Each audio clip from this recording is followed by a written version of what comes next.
Hey, this is Justin from Soul Graffiti here. We're doing a little bit on the Berhinger Xair18, doing live sound at a high school in San Jose. And I just wanted to present ringing a gym out. The gym is very big, and what we had to do to make sure there was no feedback for the wireless devices in this huge gym is that we had to not only use our 4-band EQ and roll off the lows, but then we had to put a second 32-band EQ on as an effect and send it to the specific channels that needed to ring out more. So what you're seeing here on the iPad on the right here, is the same EQ that you're seeing on the left. We're on channel 1 right here, which is the wireless, the first wireless mic. And the reason why I'm putting this side by side, it could be confusing on your iPad.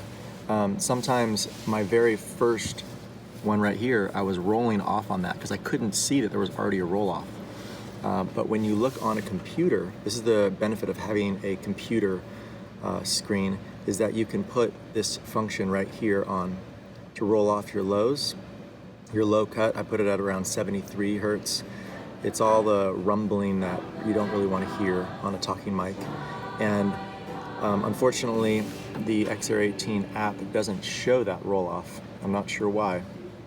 But I use all the other 4-band EQs to roll off the other frequencies.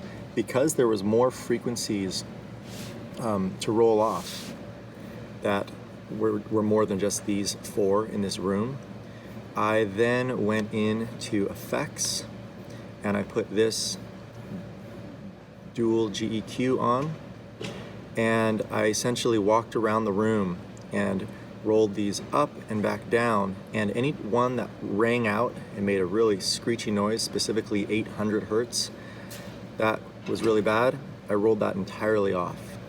Other ones I actually tried to boost to create clarity, which was around 1.6 to 2.5 hertz. I just put up by literally like maybe a 1.5 dB. And then the low end, I even rolled this off again. I know this is already rolled off on the first one, but just to make sure, the 20 hertz, we don't need anything up here. And there was another ringing up in the higher frequencies around, let's see, what is that, 12.5K.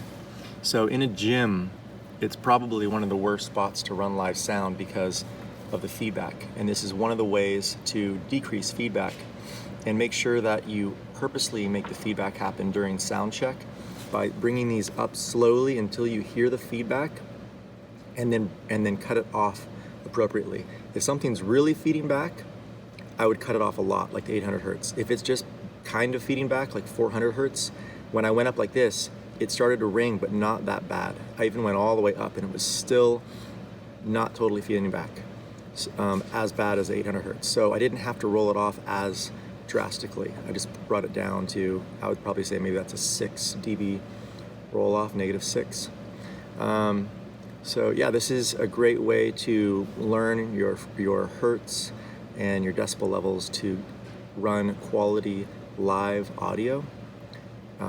If you have any more questions or information you want to learn, comment on our channel, subscribe, like our page, and check out soulgraffiti.info for more information on doing in-studio audio and video and live sound.